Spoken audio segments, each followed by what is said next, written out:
All right, guys. Robert here, Blazing Press Channel. We're going to be covering this meeting with Netanyahu and just going to kind of listen in and see what kind of, garbage they're putting out. Here we go. It looks like they're going live right now.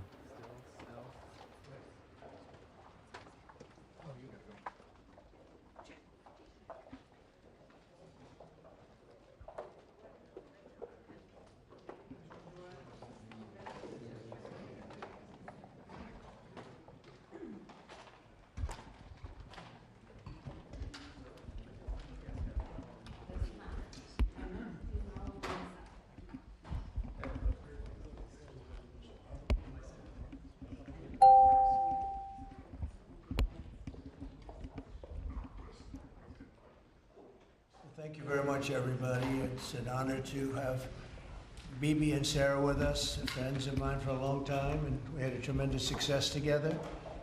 And I think it will only go on to be even greater success in the future. So it's really nice to have you at the White House. It's nothing like the White House, and it's great to have you both and all of your wonderful people, Ron. We've worked together for a long time, and we've done well together. We had a great time. I would say it's a lot of work, but we had a great result recently. And we're going to have a lot of great results. So it's great to have you. Thank you very much. Thank you. I want to express the appreciation and admiration, not only of all Israelis, but of the Jewish people and many, many admirers around the world for your leadership of the free world, your leadership of a just cause, and the pursuit of peace and security, which you are leading in many lands, but now especially in the Middle East. We have great opportunities. The President has an extraordinary team, and I think our teams together make an extraordinary combination to meet challenges and seize opportunities. But the President has already realized great opportunities. He forged the Abraham Accords. He's forging peace as we speak, in one country and one region after the other. So I want to present to you, Mr. President, the letter I sent to the Nobel Prize Committee. It's nominating you for the Peace Prize, which is well deserved, and you should get it. Thank you very much. This I didn't know. Wow. Thank you very much. Let's go bomb them some more. Come on. Peace Prize. Thank you very much, baby. Thank you. Thank you for everything you're doing. Thank you. Kiss, Great kiss, honor. kiss the toes. Kiss the toes. Stroke the Thank you very ego. much, everybody. Appreciate it. President, have you spoken with any of the families of the victims of Texas flood? And can you talk about what you would like to do when you I didn't know you were going to do that, BB. I didn't know. Possible for the state of Texas. They have a great governor. They have wonderful senators. They have wonderful representatives, and we're going to work together with them. And we have been working really very hard. This whole table has been working. That was a terrible event. Terrible event. You saw that, baby, where Texas was just absolutely so badly hurt by something that was a big surprise late in the evening. So we'll be working with the governor and all of the people of Texas. Mr. President, We'll be going on Friday. Mr. President, there was a security incident in northern Gaza today, right around the time that the Prime Minister was meeting with Secretary of State, Mr. Steve Witkoff. Does that, and a number of IDF soldiers reportedly have been injured, possibly killed, does that in any way put a wrinkle in ceasefire negotiations with Hamas? I don't think so. They want it. They want to meet and they want to have that ceasefire. So I don't think so. Steve, could you respond to this? You know about it? Well, I think it's terribly unfortunate. Terribly unfortunate. We were just talking about it, how tragic it is, but we have an opportunity to finally get a peace deal, Mr. Prime Minister, as we discussed, and I'm hopeful for it very quickly. Mr. President,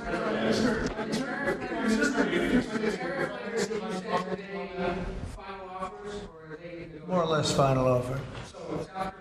Look, we're always subject to negotiate something that's fair, but we've talked to most of the countries, and pretty much they've had their way for many, many decades, as you know. And it was time that we just wanted fairness. This is not really equitable from our standpoint because it's just a small token by comparison to the damage that's been done over the years. But we had no other president that was willing to do this. I did it in my first term with China and others. We took in hundreds of billions of dollars of tariffs. No inflation, the most successful period of time that we've ever had financially in the country. The first term. I think this term is going to be much better, even much better than that. That was the best ever, and this is going to be, I think, substantially better. And we're on the way to doing that. We've already taken in over $100 billion worth of tariffs, and we haven't even started. And all I say to the other countries is, you know, some of them wanted to make a deal and want to be fair. Others perhaps got a little bit spoiled. They were a little bit spoiled because for 30, 40 years, 50 years, they were taking advantage of the country. So we're going to, I would say final, but if they call with a different offer and if I like it, we'll do it.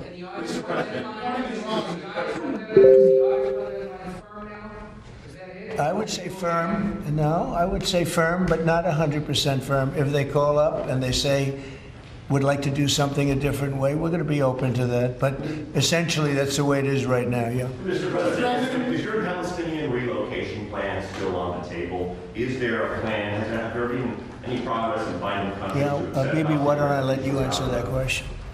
Mr. President, Wait a minute, wait, he's got to answer the question. I think President Trump had a brilliant vision. It's called free choice. You know, if people want to stay, they can stay.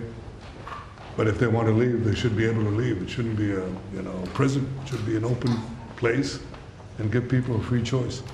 We're working with the United States very closely about finding countries that will seek to realize what they always say, that they want to give the Palestinians a better future. And those who, and I think we're getting close to finding several countries, and I think this will give, again, the freedom to choose. Palestinians should have it, and I hope that we can secure it close by. And we've had great cooperation from surrounding Israel, surrounding countries, great cooperation from every single one of them. So something good will happen. Brian, did you have something? Mr. President, you've mentioned before you want to go down as your legacy as the peacemaker. Are we in the last chapter of closing out peace amongst this conflict now and all the other ones that you're working on? Well, I hope so. Look, we did a job with India and Pakistan and Serbia, Kosovo, and Rwanda and the Congo, and this was all over the last 3 weeks or so, Marco, right? We did, and others that were ready to fight, and we stopped a lot of fights. I think a very big one, frankly, a very, very big one was India and Pakistan, and we stopped that over trade. We're dealing with India and we're dealing with Pakistan, and we say we're not going to be dealing with you maybe at a nuclear stage. They're both, you know, nuclear powers.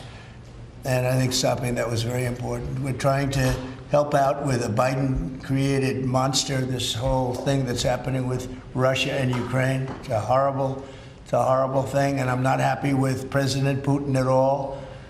But this is something that would have never happened if I were president. This was a war that was never going to happen. Go ahead, Brian. I was just going to say, how would you address your critics that in the election they said that you would cause the next World War III, when in fact you're solving all the problems? I'm stopping wars. I'm stopping wars. And I hate to see people killed. Like, as an example, Ukraine and Russia, they're not Americans there being killed. They're not Israeli that are being killed. These are all Russians and all Ukrainians. But it's 5,000, maybe 7,000 last week, 7,500 last week, mostly soldiers. But people in towns and cities that are getting hit. But mostly death is mostly soldiers. Now, so they don't come from here, but it's 7,000 last week souls. And if I can stop that, you know, they have parents and they have sisters and brothers and getting married and who knows, they're just people, but they're souls. And if I can stop a war, you know, because I have an ability to do so, I'm disappointed, frankly, that President Putin hasn't stopped. I'm not happy about it either. Yes. President, on the Iran talks, can you say if you've scheduled the next round of Iran talks, and then also on strike? We have scheduled Iran talks, and they want to talk. They took a big drubbing. I think when we hit the 3 sites, really, I would say the 3 sites, not just the one. The one was a big one. and it was deep in granite, and it was obliterated. It turned out the Atomic Energy Commission said it is obliterated. I would just want to take our hats off to those incredible flyers, the people that flew that big machine, and frankly, the mechanics and everybody else. I mean, they had zero. They flew for 37 hours with zero problem mechanically. I mean, when you think in carrying the biggest bombs ever, the biggest bombs that we've ever dropped on anybody, when you think non-nuclear, and we want to keep it non-nuclear, by the way. But they did a phenomenal job. It was an amazing job, and I think that was, I was talking to Bibi about it before, that was the very beginning of the end. It ended very quickly after that. I don't want to say what it reminded me of, but if you go back a long time ago, it reminded people of a certain other event, and is Harry Truman's picture is now in the lobby, in a nice location in the lobby where it should have been, but that stopped a lot of fighting, and this stopped a lot of fighting. When that happened, it was a whole different ballgame. On Can I just future follow up strikes, on- what can you say? What might make you have the desire to do another strike on Iran? Another what? Another strike on Iran. I hope we're not going to have to do that. I can't imagine wanting to do that. I can't imagine them wanting to do it. They want to meet. They want to meet. They want to work something out. Can you say No, when? they're different. They're very different now than they were 2 weeks ago. Is there a date yet, sir, for the Iran talks, or a city? Do you know when and where the next round of Iran talks will be? Well, I can tell you. I'd rather not say, but you'll be reading about it tomorrow or seeing it tomorrow. Mr. President, what is the holdup currently in a ceasefire with Hamas? In which? In a ceasefire between Israel and Hamas, what's currently the holdup? I don't think there is a holdup. I don't think there's a holdup. I think things are going along very well. They just, left each other, and it was not a pleasant period of a few days. It was a little longer than a few days, but this was not a pleasant period of time. And we were at the end. 14 missiles were shot, and every single missile was shot out of the air. It was pretty amazing. That was sort of the end. And they told us they were coming and where they were and what time they were coming. And they said, if you'd like to have a different time, we'll do that. And that's respect when they do that. I appreciated that they did that. There was no surprise. We got the soldiers out of the base in Qatar, in this case. But they knew they were coming. 14 missiles were coming. 1 o'clock, they said, would you like to make it later? I said, no, let them come at 1 o'clock. And at 1 o'clock, everybody was, as you know, over 5,000 people left the base. And we had 3 gunners and 3 assistants. And out of the 14 that were shot, all 14 were knocked down. And that was the end. That was about it. And we had a rough time. But sometimes, sometimes you need the rough time in order to get. I think things are going to be really settled down a lot in the Middle East. And they respect us, and they respect Israel. They respect a lot of things that took place. Nobody's ever seen equipment like what we sent over to knock out those sites. But when those sites were knocked out, it essentially, that was the end. Do you think that there can be a two-state solution that creates an independent? I don't know. I'd ask Bibi that question. You have the greatest man in the world to answer that age-old question, two-state. Go ahead. You give him your honest answer. I think Palestinians should have all the powers to govern themselves, but none of the powers to threaten us. And that means that certain powers, like overall security, will always remain in our hands. Now, that is a fact, and no one in Israel will agree to anything else, because we don't commit suicide. We want life, we cherish life for ourselves, for our neighbors, and I think we can work out a peace between us and the entire Middle East with President Trump's leadership, and by working together, I think we can establish a very, very broad peace that will include all our neighbors. Mr. President, a question on Iran. You asserted that there's complete and total destruction of their nuclear facilities. So what is the basis of the talks going forward? Is it to cap future nuclear activity? Is it ballistic missiles, terror support, economic-based opportunities? What are the... It's really a good question, because if you remember when it was done, I sort of said, what's the purpose of talking? It's been knocked out, and knocked out completely. but they've requested a meeting, and I'm going to go to a meeting, and if we can put something down on paper, that will be fine, that'll be good. I think they've gained a lot of respect for us. I think they've gained a lot of respect for Israel also. But they would like to meet, and we're going to have a meeting. Steve, when is that meeting going to be? Do you want to say? Rather, very quickly, in the next week or so. So we'll see what happens. I think it would be nice to memorialize it, put it down, but because of the incredible result of that attack, if you want to call it an attack, I didn't think it was necessary to have it in writing. I think we spoke. I mean, that speaks much louder than writing. But I can also understand why they'd want it. And they've been very nice. They've been very respectful. And it began by them telling us about 14. They had to do. You know what 14 represents, right? Do you know what 14 represents? Right? You know that, right? The number of bombs dropped. So it was, representative. We got them all. Yeah, please. Behind you, please. No, you. So this is a question to the Prime Minister. The likely next mayor of New York City is on the Democratic Socialist, the local critic of Israel and of yourself, and has said he would arrest you if you came to New York City if he was mayor. Is that something you take seriously, or are you concerned about that? Do you have a response to that? No, I'm not concerned about that. I'll get him out.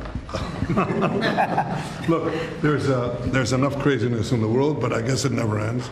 I mean, you have this is a folly, and it's it's silly in many ways because it's just not serious. But what is serious is the question I was asked before. After October 7th, people said the Palestinians had a state, Hamas state in Gaza, and look what they did with it. They didn't build it up; they built down into bunkers, into terror tunnels, after which they massacred our people, raped our women, beheaded our men, invaded our cities and our towns and our kibbutzim, and did horrendous massacres, the kind of which we didn't see since World War II and the Nazis, the Holocaust. So people aren't likely to say, let's just give them another state, it'll be a platform to destroying Israel. We'll work out a peace with our Palestinian neighbors, those who don't want to destroy us, and we'll work out a peace in which our security, the sovereign power of security, always remains in our hands. Now, people will say it's not a complete state, it's not a state, it's not that. We don't care. We vowed never again. Never again is now. It's not going to happen again. So we'll see you in New York next year? Oh, well, look, I'm going to come there with the President Trump, and we'll see how do you know who the mayor will be? I don't know that. Do we know that? He's going to be very fine, and who knows? We don't know who the mayor's going to be yet. But this is a communist. He's not a socialist. He's a communist. And he said some really bad things about Jewish people. And he said some really bad things about a lot of people. And I think he's going through a little bit of a honeymoon right now. But he might make it. But, it all comes through the White House. He needs the money through the White House. He needs a lot. He's going to behave. He'll behave. He better behave. Otherwise, he's going to have big problems. But it's a philosophy that this country is not ready for, and it never will be. By the way, we have a man with us who thought this was going to be a very glamorous, easy job. He's the ambassador to Israel, Mike Huckabee, former governor, former everything. I'd say he's a former everything, and respected and loved by everybody. And he loves Israel. He loves the state of Israel, and nobody loves it much more. And he's not Jewish, and he loves Israel. And he wanted to be there. I said, Mike, it could be dangerous. No. Well, at least I was right about that. He was in every bunker you could be in. He was running around from bunker to bunker, but he's still with us, fortunately, and he's done a great job. Would you say a few words, Mike? Just want to say what an honor it is to serve you, Mr. President, and to see a historic horizon that we're looking at in the Middle East.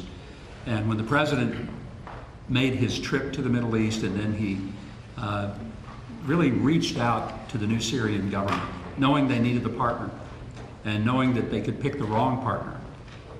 And what the President did, which took us all off guard, but the strategic move in that has set up something that is absolutely historic.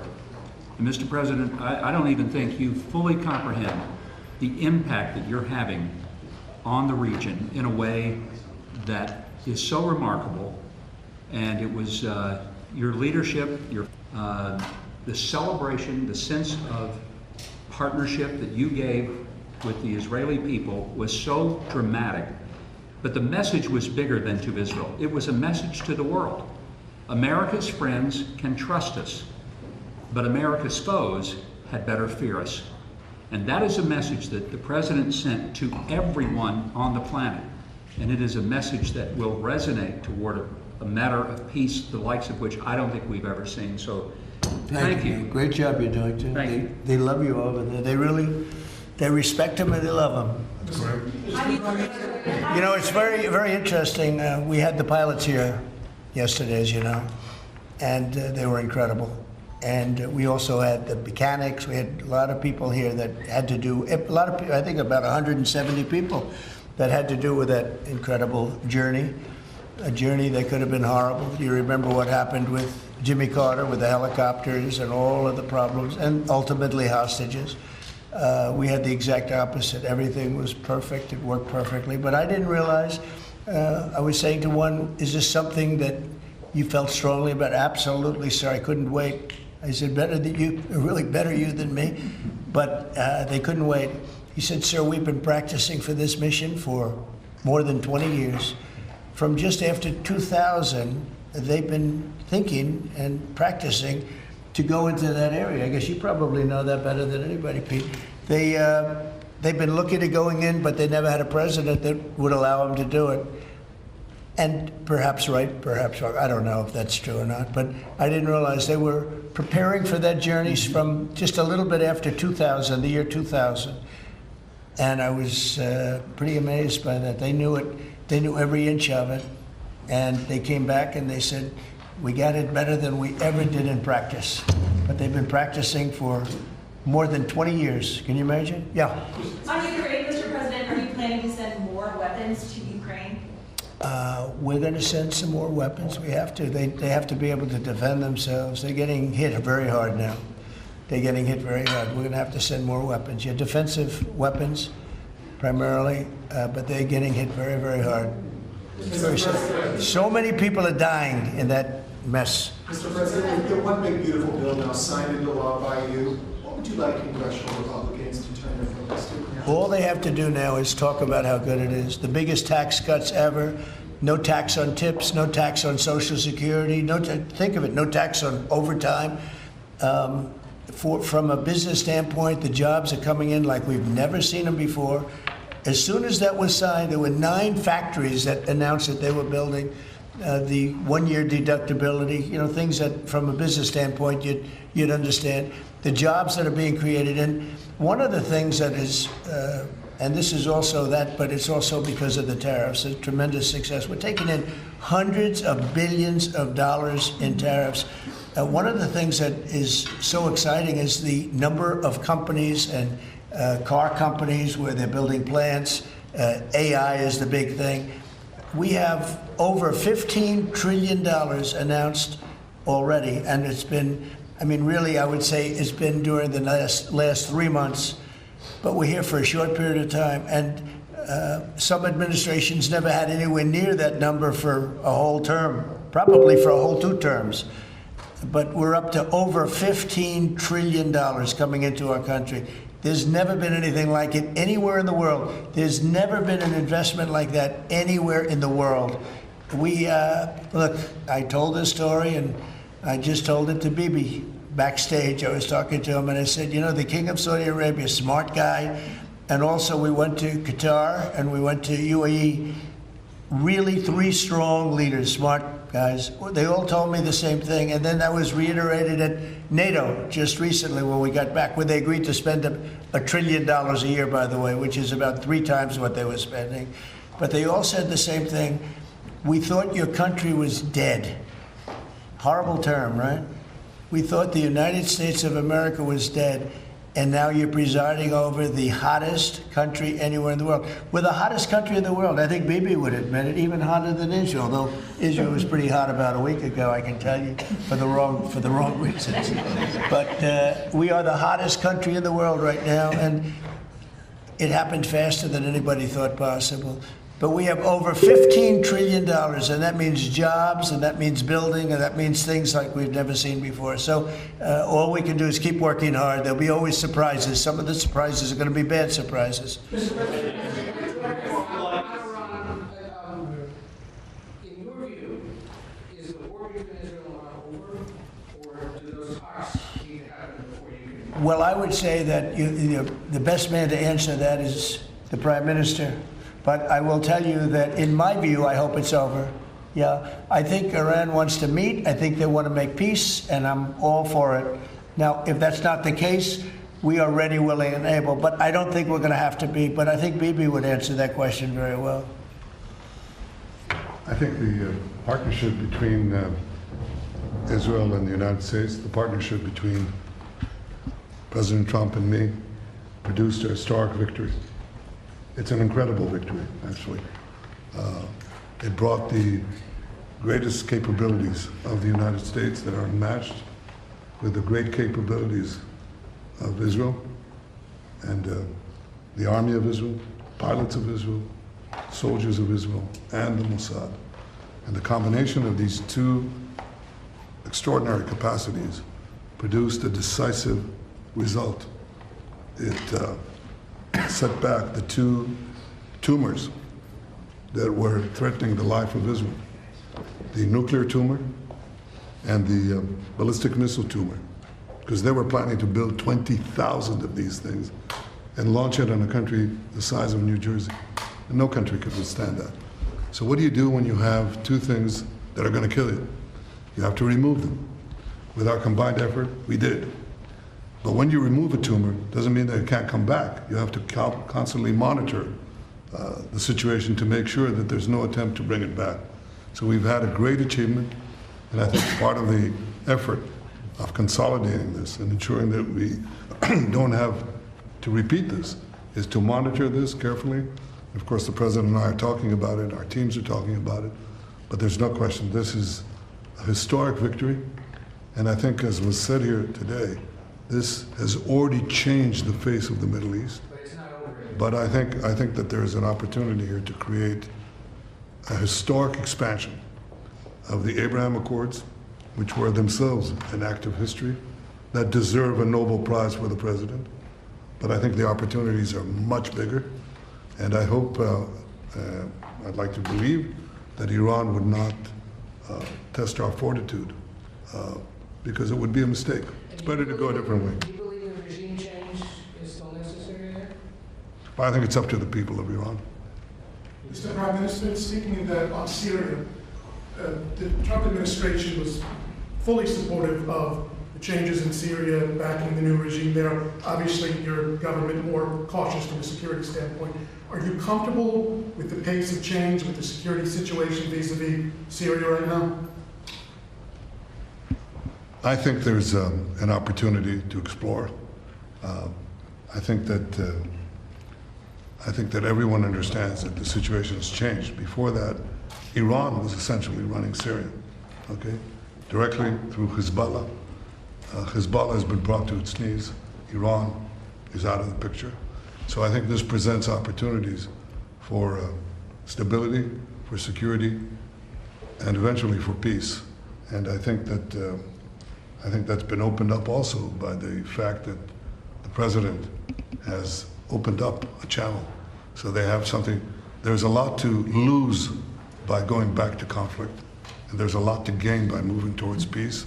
And I think that opportunity has been opened by the president and by the changed security situation which we brought about with the collapse of the Assad regime. Are there direct talks with the Assad government? Now, let's suppose there were. Would I answer yes? No, right? That's my duty to ask. Right? It's your duty to ask, and my duty to ask you back. So, You know, at the request of a lot of countries in the surrounding area of the Middle East, including Bibi, we took the sanctions off Syria, and I met the new leader. I was very impressed by him. Somebody said, well, he comes from a very tough background. I said, well, you know, I'm not that surprised. It's a tough part of the world. But I was very impressed by him. But we took the sanctions off because we want to give them a chance. They would never have had a chance without the sanctions. And one of the things we have with Iran is, we have they call they are very biting sanctions. And I would love to be able to, at the right time, take those sanctions off, give them a chance at rebuilding, because I'd like to see Iran build itself back up in a peaceful manner and not going around saying death to America, death to the USA, death to Israel, as they were doing. They were the bully of the Middle East, and now they're not the bully anymore. But they were saying terrible things, and would like to see them. They have such potential. They have the oil power, and they have great people, smart people, energetic people, amazing. And I know so many Iranians from New York. I have a lot of friends, and they're great people. So it's a shame when you see a thing like this happen. But I think that taking the sanctions off of Syria is going to give Syria a great shot at making it. Mr. President, nothing follow on the congressional question. Are there any executive orders that you'd like to see Congress focus on when they come back in session? Do you have any that you prioritize to go first? Well, we've done a lot of them in the last, as you know, and I always say the great, big, beautiful bill. I add the word great. But it was the largest bill of its kind ever passed. We were talking about it before. It was beauty. But a lot of the things that we did, executive orders, have been codified in the legislation that we just had passed. And we're going to be sending in a lot more over the next period of about 2 months separately. But a lot of it was part of that beautiful big bill. Mr. President, on tariffs, what happened to 90 trade deals in 90 days?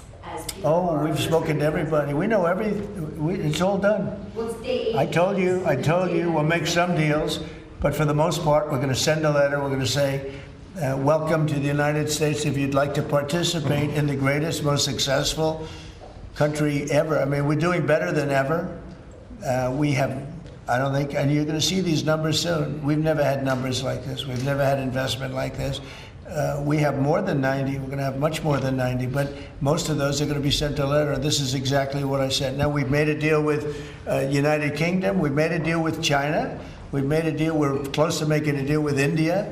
Others we met with, and we don't think we're going to be able to make a deal, so we just send them a letter. If you want to play ball, you have to. This is what you have to pay. So as far as I'm concerned, we're done.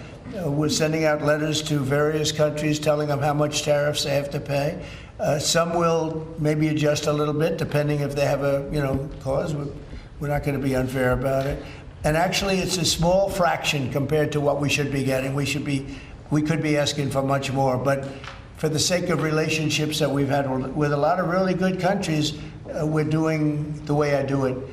But we could be getting a lot more. We could ask for a lot more than what we're asking for. When you say we're done, because you're sending the letters, to follow up on Ed had asked earlier, you're counting these as deals by saying, here's the tariff rate we're going to charge. I'm saying, here it is. Congratulations. Welcome to the United States. I hope you make a lot of money, and you're going to pay us money. They were ripping us. They were charging us tariffs at levels that nobody's ever seen before. We have some countries who are charging 200% tariffs and making it impossible to do business.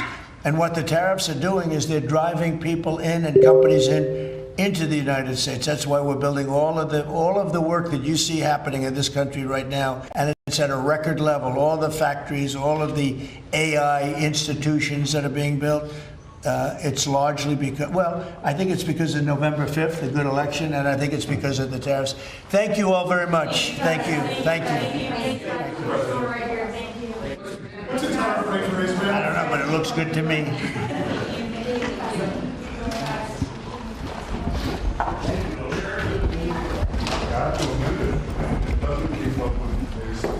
We're going to wrap it up. Sending them